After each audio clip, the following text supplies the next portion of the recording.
This episode is brought to you by Progressive Insurance. You chose to hit play on this podcast today. Smart choice. Make another smart choice with Auto Quote Explorer to compare rates from multiple car insurance companies all at once. Try it at progressive.com. Progressive Casualty Insurance Company and Affiliates. Not available in all states or situations. Prices vary based on how you buy.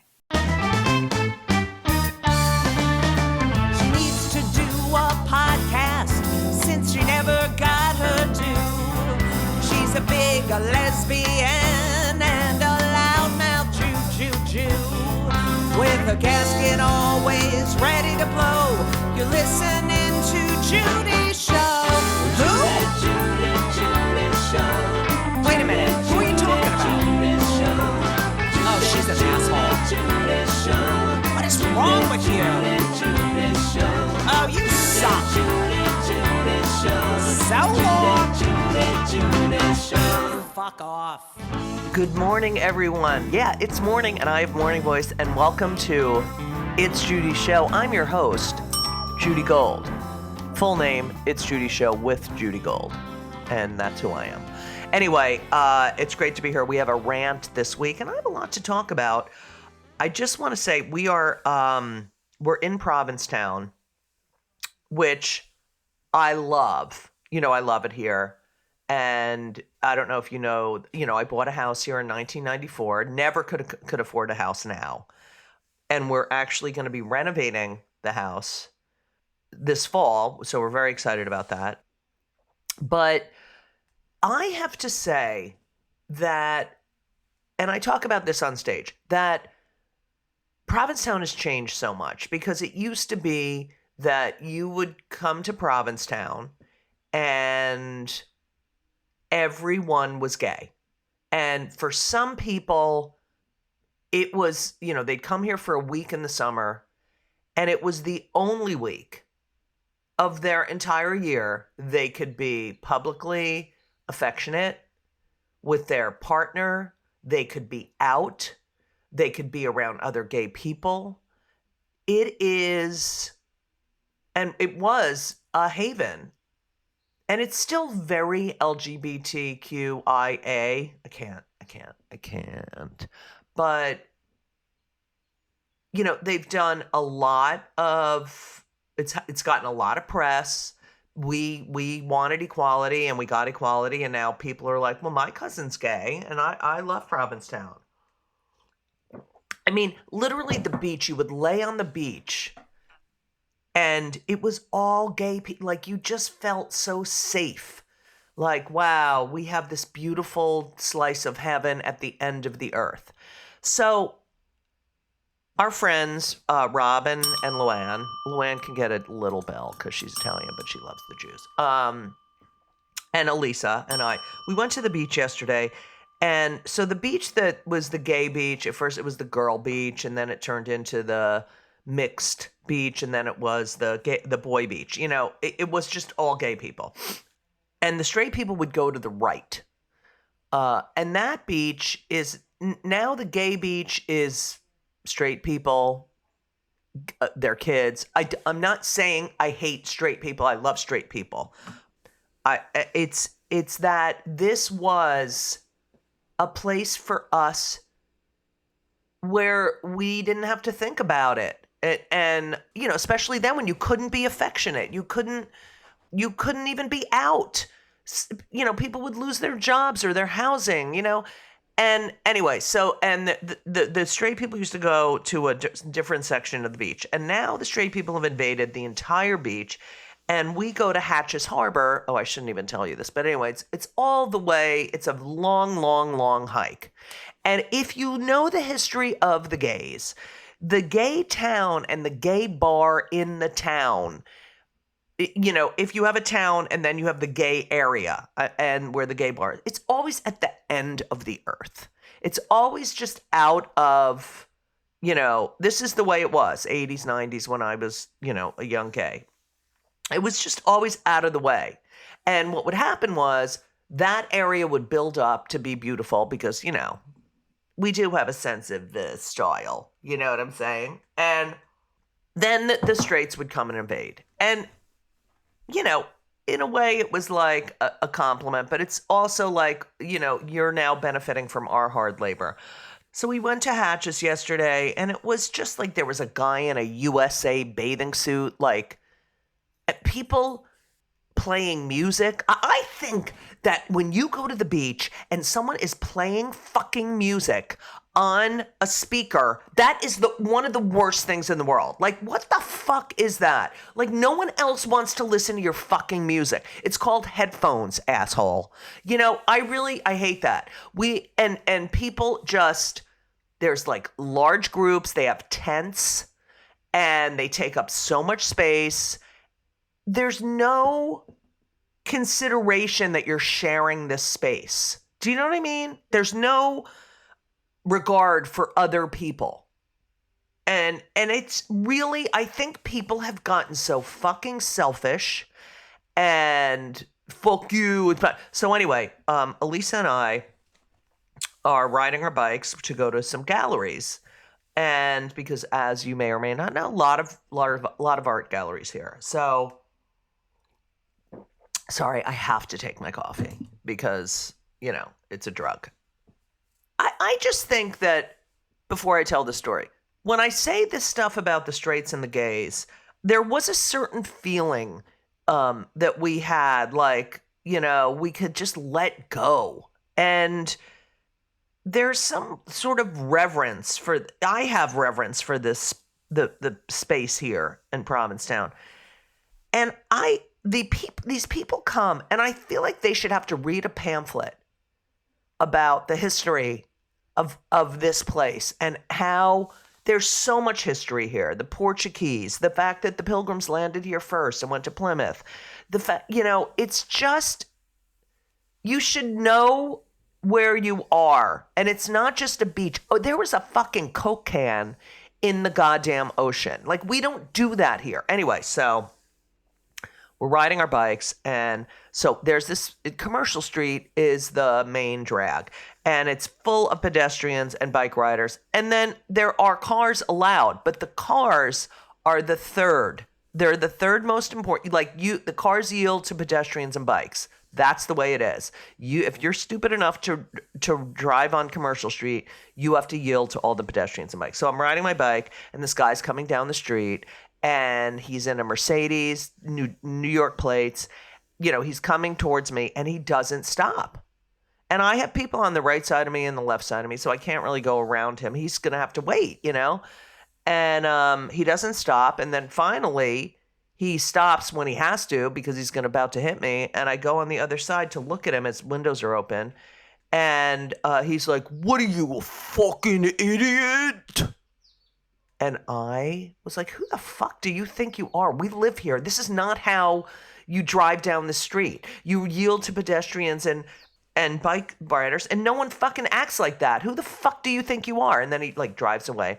And I'm on a rampage because I'm having this, you know, I'm just like feeling this. No one behaves like this. This was like free to be you and me forever. Like, everyone just love, love, love. And the gays would walk down the street holding the hands, and the straights would feel so like, oh, it's mostly gay here.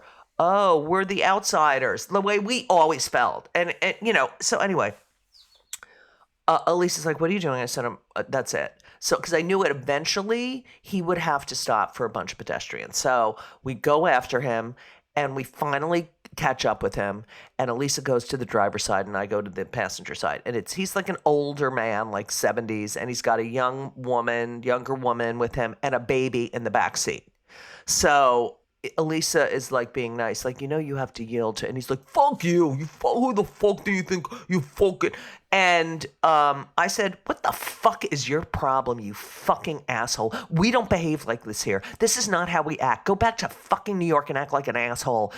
And he definitely said something about lesbians to Elisa, and he's like, and I was just so fucking mad, and he's trying to drive away, and Elisa's like, "You talk like that in front of your grandson?" I go, "Yeah, your fucking grandson." And you know, the wife is younger, and it's probably his son. But we were like, "Oh, that's how you talk in front of your grandson?" I'm like, "Poor fucking kid has to deal with your shit. Nebuch. I had to yell a Yiddish word. And, oh, sorry. And he's like, fuck you. And I'm like, go fuck yourself, you fuck. And then people are gathering around like, what's up? And they're on our side. They're like, yeah, fuck you, fuck you. And he drives away, and we turn around to go back because we were going to get, we went and got espresso martinis. And we turn around to go back, and there's this lovely couple standing there. And they say, are you Judy? And I said, yes. And she said, you performed at our synagogue. And I'm like, only me. Then I get in a fight with someone on the street, and then I turn around. It's like, you performed at our synagogue. You were very funny. Very funny. It was, I can't do anything in public. I can't. Thank God no one got this on videotape, because then it would be on the internet and Judy's fucking crazy and people not knowing the situation. But, you have no privacy anymore. But it was really upsetting. And it really upset Elisa for like 2 days. Like, that, she's not confrontational. I mean, she is confrontational when we're fighting all the fucking time, and she likes to, but she's not like that where, I am. I will. But it really is like, what happened? This town is not for you to take pictures of drag queens while they're walking down the street. This is for you to enjoy. There's musicians. There's They're on the street. There's artists on the street. There's people writing poetry on the street. Like, just shut the fuck up, you fucking Trump ass. And this is the fucking orange fuckface effect. He is a disgusting, I'm sorry, there's so many Jews that are like, you got to vote for Trump. No, you don't. I live in the United States of America. Women's rights are being stripped away. He is unhinged. I don't want him representing me. Kamala's husband is a Jew. He put mezuzahs on the doors of the vice president's residence. There is a mezuzah on the door, of the vice presidential residence. We are being represented. I love Israel. I think Israel has a right to exist and a right to defend itself. And I'm going there in October. It is, believe me, okay? But you cannot vote for him. It's not like he's going to be great for Israel. He's full of shit. He's full of fucking shit. He's in bed with Putin. He's a fucking idiot with this stupid fucking goddamn fake ear fucking injury. Okay, so, and I think that this behavior is an effect of because people they just behave like him. Okay, so these are some things that I wanted that are on this subject. A Jewish bagel shop in Detroit closes after the staff walked out on the new Zionist owner. Okay? So this guy buys a bagel shop. He's like, it's called Detroit Institute of Bagels. Okay? And this guy buys this, and he's proofing new recipes in the back. And the whole staff just says, I'm not working for a Zionist. These people don't know what it means to be a Zionist. That is exactly like saying, I'm just not working for a Jew. And don't say it's not, because it is. Okay? Because it is. Thinking that Israel has a right to exist, believing that Israel has a right to exist, it's the size of New Jersey, and to defend itself, that is not, there's nothing wrong with that. Okay? Anyway, so the whole staff walked out. This is one staffer wrote in an email. My own core beliefs do not allow me to work for a Zionist. I cannot allow my creativity and work to be associated with Zionism. When this is something I vehemently reject, I am very vocal, and I'm very vocal about it. And then another first two staffers, the Zionist political leanings of new ownership, alongside a history of poor business practice, lack of transparency, whatever. It is such bull fucking shit. This is one of the fucking assholes. I believe Judaism to be a beautiful religion and Zionism to be deeply anti-Semitic. What the fuck are you talking about? What do you know? Nothing. You know nothing. You know nothing. Go to Israel. All these fucking assholes need to go to Israel, okay? And see for themselves, because this is pure and utter anti-fucking Semitism. And I put the fucking in because they've added that now into the word. It's so fucking ridiculous. You would work for people you didn't know their political leanings. It's a fucking job. Your creativity, making bagels. You're working in a fucking bagel shop. What's so fucking creative? Fucking goddamn it. Okay. So that really pissed me off. Okay. Then let's talking about Unhinged. These people are so dumb. They're just dumb. They know. Oh, it just pisses me the fuck off. Okay. So then here's something else. Dar, I'm trying to do, like, I don't know if you heard her pouring her this is what Elisa does. She lives in a nursing home, okay? And, you know, I have orange juice in the morning, but she has diluted orange juice.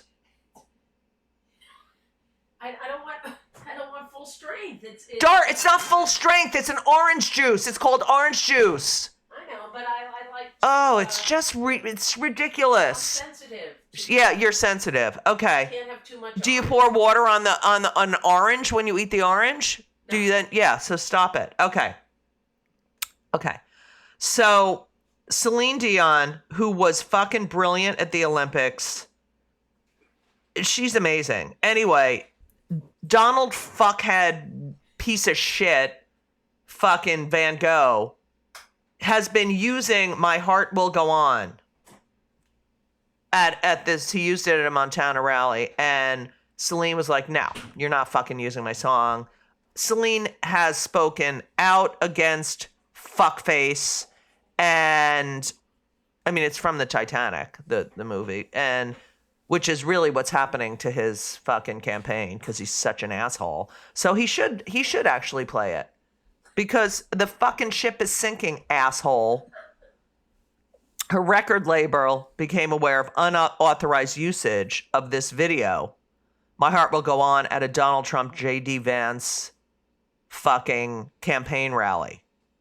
And you know, Celine wrote, really, that song? And it's like, she doesn't endorse him. She can't stand him. He's such a fucking asshole. And then, you know, of course, there's reporting that he called Kamala a bitch. Duh! Of course he called her a bitch. He's so going down. Fuck him. And he called her a bitch. He's unhinged at his rallies. Wait, hold on. I gotta read this other thing to you. So, you know, she's been having these rallies where people are waiting an hour to get in. They're playing cool music. People are fired up. Okay? And he's like saying that it's AI, that it's bullshit. He falsely claims that it's just AI and it's not real crowds. Okay? The crowds at Harris rallies are fake. Okay? He literally wrote on his social media fucking bullshit, false social, whatever it's called, lie social. She's a cheater. She had nobody waiting, and the crowd looked like 10,000 people. Same thing is happening with her fake crowds at her speeches. This is the way Democrats win elections, by cheating. Okay, he's just talking about himself. And they're even worse at the ballot box. She should be disqualified because the creation of a fake image is election interference. Hello? He's so fucking unhinged, and no one calls him out. Like, he had that stupid press conference at Marafuco, and he just lies and lies, and no one says that's a fucking lie. You're lying. Like, it's just like afterwards they're like, there were a lot of untruths and whatever they say, so they don't say he's a fucking liar. But let me tell you something. He's a fucking pathological liar. He hates women. He's a narcissist. He's dumb. He's dumb. He's dumb. He knows nothing about American history. And then he claims that his crowd was bigger than Martin Luther King. What the fuck? First you go in front of the black journalists and act like a fucking racist piece of shit. And then you're like invoking Martin saying you have bigger crowds than Martin Luther King. You're a fucking carnival barker fucking piece of shit. What is, and people are voting for him. People are voting for this. I mean, it's psycho. It's really psycho. I don't understand it. Call him out. I want to be a journalist. I want to be embedded with the campaign and be like, bullshit. You know, like when he's having his thing, you know, when he's having his quote unquote press conferences or whatever the fuck. And they all go and they all cover it because it's ratings. It's just fucking bullshit. Oh, it just pisses me the fuck off. If I lied like that, I'd be canceled. Ugh. I'm sorry for screaming and yelling. I just don't understand it. I just don't understand it.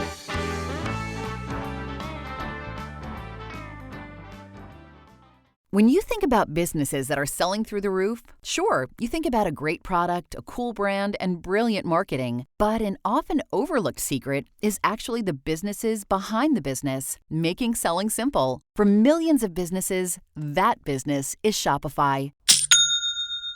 Nobody does selling better than Shopify. They're the home of the #1 checkout on the planet and the not-so-secret Shop Pay that boosts conversions up to 50%, meaning way less carts going abandoned and way more sales happening. So if you're into growing your business, your commerce platform better be ready to sell wherever your customers are scrolling or strolling, on the web, in your store, in their feed, and everywhere in between. Businesses that sell more sell on Shopify. Upgrade your business and get the same checkout Allbirds and Skims use. Sign up for your $1 per month trial period at shopify.com/start selling, all lowercase. Go to shopify.com/start selling to upgrade your selling today. Shopify.com/start selling. This week's episode is sponsored by BetterHelp. Now, you know I am a huge advocate for therapy. I talk therapy. I like physical therapy too, but you know, I'm talking about talk therapy. I've been in therapy since I'm 18 years old. There is nothing better. Nothing better.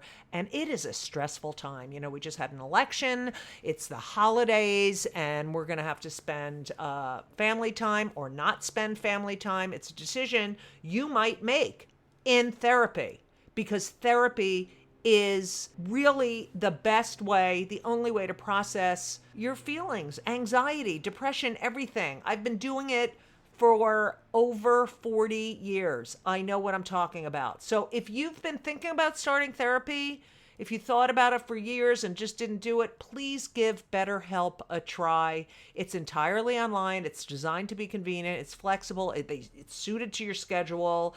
You go to betterhelp.com/JudyGold. You fill out a brief questionnaire. You get matched with a licensed therapist, and you can switch your therapist at any time for no additional charge. I've done that multiple times in my life, switch therapists. It works. It works. And I know a lot of people who have used BetterHelp, and they love it.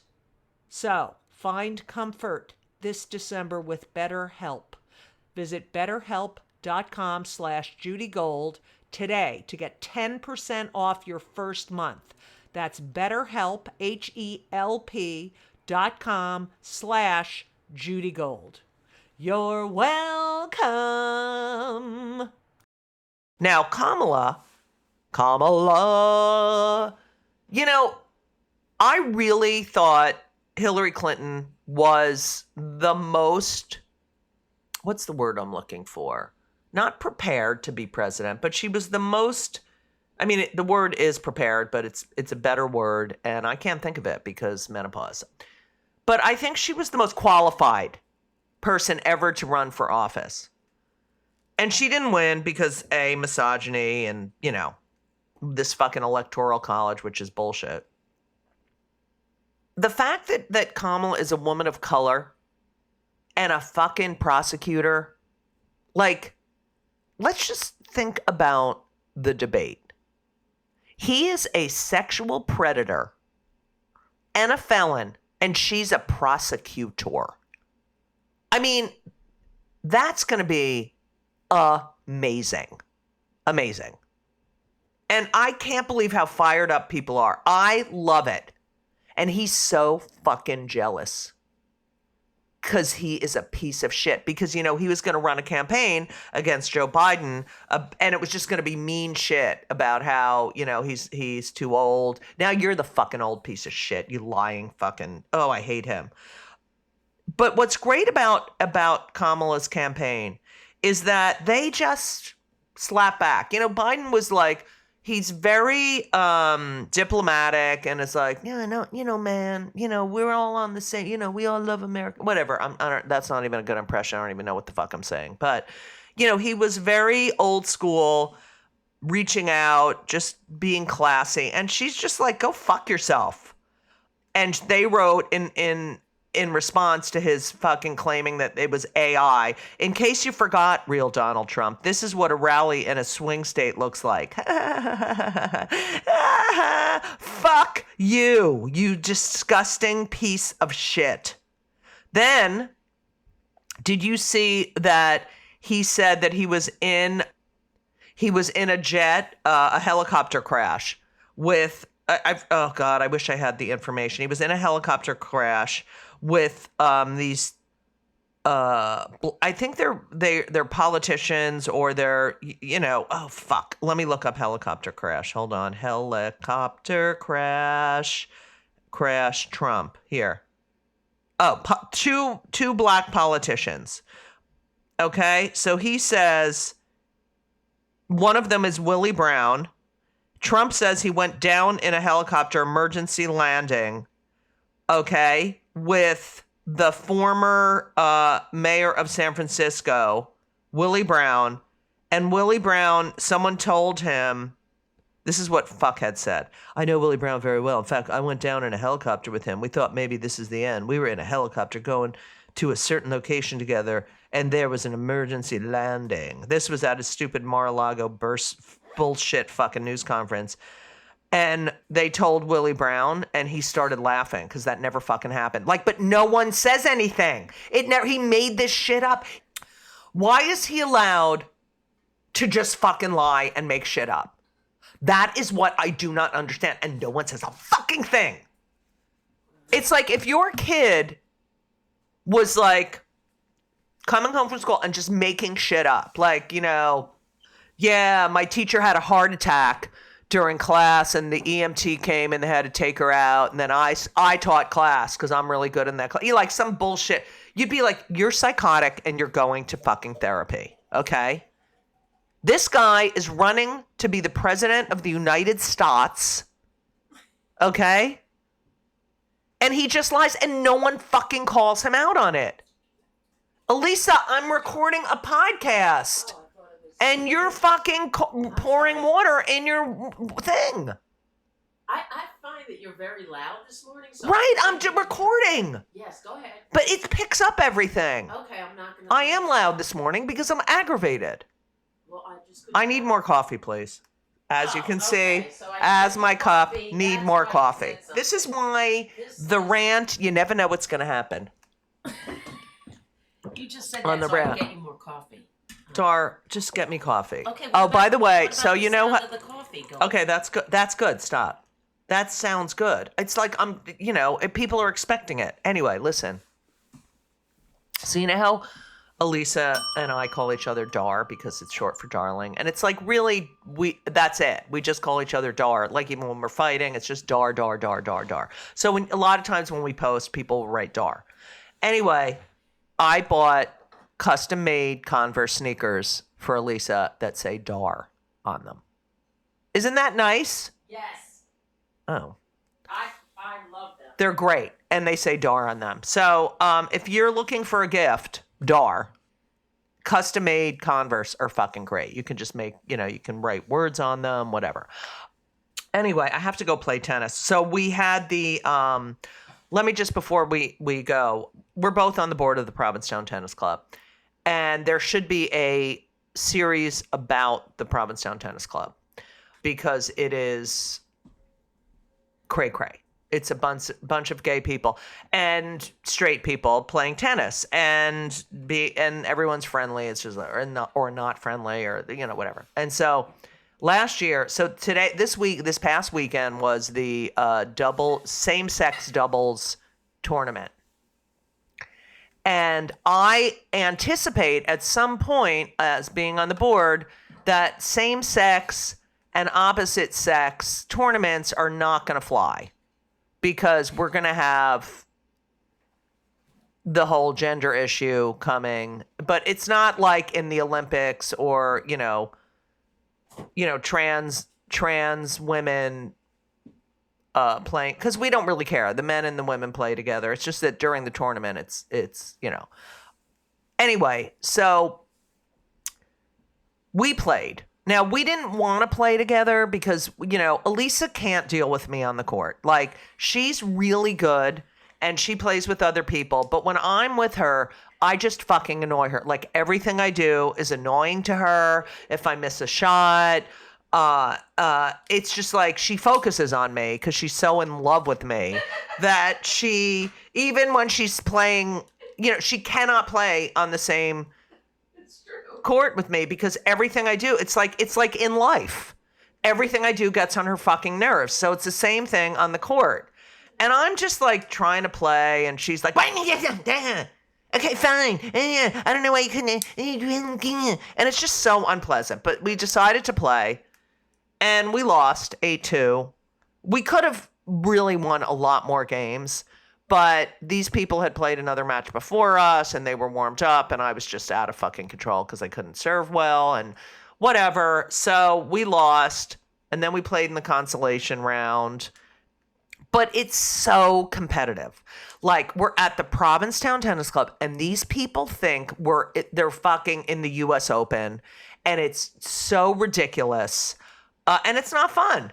Well, because I was with Elisa. But it's also like, last year, the men's doubles was won by two, like, older, I'm saying in their 60s, straight men. And I'm like, no, we're in Provincetown. The straight men do not win the tournament against all these gay men who are in fucking great shape. So this year, gay men won, which is great. And then, the people we always, we knew who were going to win won. And it's just like, really, people take things way too seriously in life. And that is my lesson for the end of this podcast. Fucking laugh. Elisa and I went out last night with Billy Stritch, who we love, and we went to this show tune sing-along, and it was the fucking funnest thing in the entire world. Just so fun. Just all these geeks, like, going crazy, singing. It was so much fun. That's what you need to do. Let go, let God. If you believe in God. But it just, like, let go and act like a child and just have fucking fun. It's just, life is too short. All right, that's it. That's all I have to say. Oh, I forgot to tell you about all my dates. God damn it, Judy. You're supposed to do that in the beginning. Okay, so let me just tell you about my dates before I leave. Okay?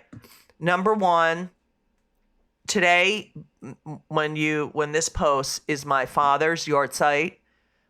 It's also Tisha B'Av, which is a very sad Jewish holiday. It commemorates the destruction of the temple in Israel, and it is an honor, they say, when a person dies on a holiday like this. And he was an honorable man and such a great guy, and he died. This is the yahrzeit, which is the moon calendar that they use, the Hebrew calendar. But he did die on August 1st, 1990. I think about him every day. A day does not go by where I don't think about him, or my mother, or my grandmother, for that matter, or my friends who've died. But, it's, you see them in yourself. And I love the Jewish tradition of lighting this 24-hour candle. So, I hope, my father Well, I don't believe anything. Like, they're not, I feel like they live on within you, but like, really, you die and that's the end of it. Yes, there's probably spirits and shit like that, but yeah, that's what I think. That's what my mother said. You know what? When you die, the battery stops and that's the end. So she was, very spiritual. Anyway, but so I just want to commemorate my father, Harold Gold, who was just a wonderful human being, and I was lucky enough to have him for 27 years. So that's that. My dates. I looked at my calendar and I saw Daddy's yard site, and that's why I said that. The 24th, which is a week from Saturday, I will be in Trenton, New Jersey. At doing a pancreatic cancer benefit. I'm so excited. It's in their minor league baseball park, which is, let's see, Trenton Minor League Baseball, the Trenton Thunder. So that's what they're called, the Trenton Thunder. But I don't know what the name of the thing, whatever it is. But that's where it is. It's going to be it's a bunch of great comics on the show. So that's going to be fun outside. And then on the 29th, I'm in Ocean Beach. I am in Fire Island at Ocean Beach. It's going to be really fun. And then Tuesdays, Thursdays, Sundays, 8:30 at the Post Office Cafe. No, it's at the Post Office Cabaret, but there's a cafe downstairs. And on September 12th, I will be in New York City at the 92nd Street Y interviewing the one and only Mary Trump for her new book, which I cannot wait to read. It is a, what's it called? It's a memoir. That's what that's called. And I'm really excited about it. So that's happening. I'm going to Israel on the 18th of October for Comedy for Kobe. Just a lot going on. So check out my calendar. Please subscribe and leave a review to this podcasto. Oh, please. It just helps me. Because I lose money. I actually lose money. I say I break even. I don't. Okay? I lose money doing this. So I don't know why the fuck I do it, but I do it because I love you. So thank you all for listening. This podcast is produced by Laura Vogel. It is edited by Colin Schmaling. All of my marketing and clips are done by Haley Dercher. And the theme song by the one and only Lauren Gold, who is I love him so much. So yeah, so that's it. Thank you so much for listening. And if you're listening to the end, you're my favorite person in the whole world. I love you. Wish me luck in tennis. I heard that. And as we always say, so long.